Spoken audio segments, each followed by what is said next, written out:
All right, you guys. So we're going to now look at your second set of problems on your elimination method. So, what this is in Delta Math is this is now a guided approach. Okay. And what it's going to do is it's going to now assist you in doing a little bit of the work for you before you have to write everything down, because now we're going to be looking at the possibility of multiplying both equations in order to get something to eliminate. Now, in this first equation, we're only going to be multiplying one thing. So I am going to multiply this bottom equation by 2. Okay. And so what happens is that when I typed in 2, it right here, it took the bottom equation and it multiplied by 2 for me. So if I were to delete that, okay, see how it says 2x plus 3y equals -3. And if I type in 2, it does all the work for me. Okay. And now what I'm going to do is I'm going to, where it says try, I'm going to see how I've done when I now combine these columns. So -4 plus 4, that is in fact 0x. -7 plus 6, well, that's going to be -1. And 13 plus -6, that's going to be 7. And I'm going to click try. And it worked. Okay, so now I have to do one more step. Well, -y equals 7. That means y has to equal -7. Try. Okay, and now see how it's walking me through the process. It says plug in y equals -7 into either of the equations. So I just have to now then bring up my piece of paper. Okay, and I'm going to go over here and I'm going to say, I'm going to use the 2x plus 3y equals -3, and I'm going to plug in y equals -7 here. So 2x plus 3, I'm going to plug in the y as -7 equals -3. So 2x minus 21 equals -3. Going to add 21. So 2x equals 18. So x equals 9. So I'm going to go here. I'm going to click try.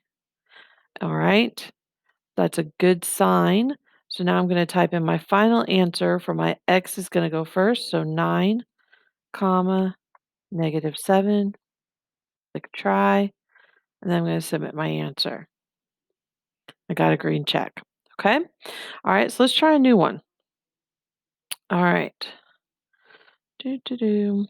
All right. So now, okay. So I'm going to go through this same process. I don't need my paper at the moment. Okay. All right, so now this is what I'm talking about. If I multiply, there's nothing, if I'm looking here at 5 and I'm looking at 8, I'm not even worried about the positives and the negatives.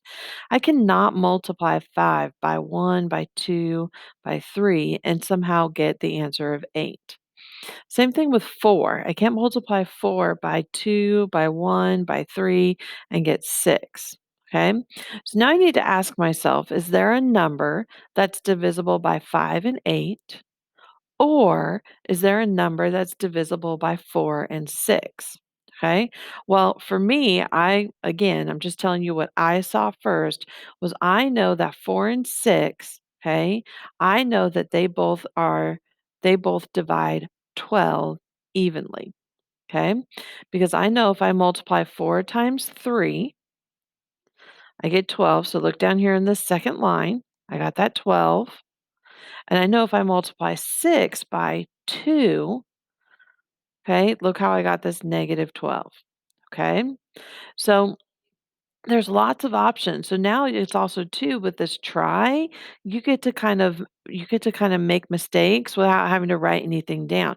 So let's just say you said, all right, well, I'm going to multiply the top by 2. Okay. And so now you've got this 10 and you've got this -8, and you're like, well, maybe I can just multiply the bottom by 3. Okay. Well, nothing matches.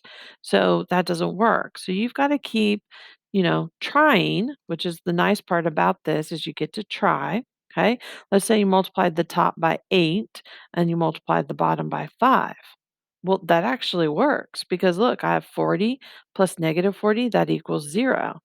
So you have lots of options of what you can do. Okay, so if I just stay with this option, so let's just say I'm going to stay with 8 and 5. So now I got 0 here. 32 plus negative 30, that's going to be 2. And 16 plus 0 is going to be 16. I'm going to click try. That's a good sign. If I divide both sides by 2, I get 8. Okay, now I need a piece of paper, and I'm going to take this 5x plus 4y equals 2, and I'm going to plug in y equals 8. So 5x plus 4 times 8 equals 2.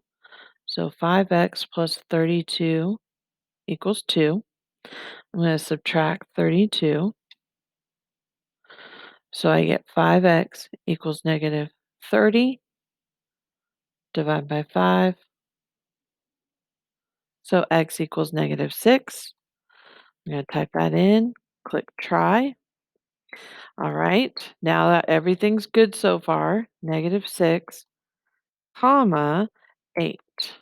I'm going to click try and click submit. Got my green check. Okay. So this is how you're going to do this first set of problems. You're going to work through this try process and see how you do. It's just going to take you through it each step. All right. Good luck.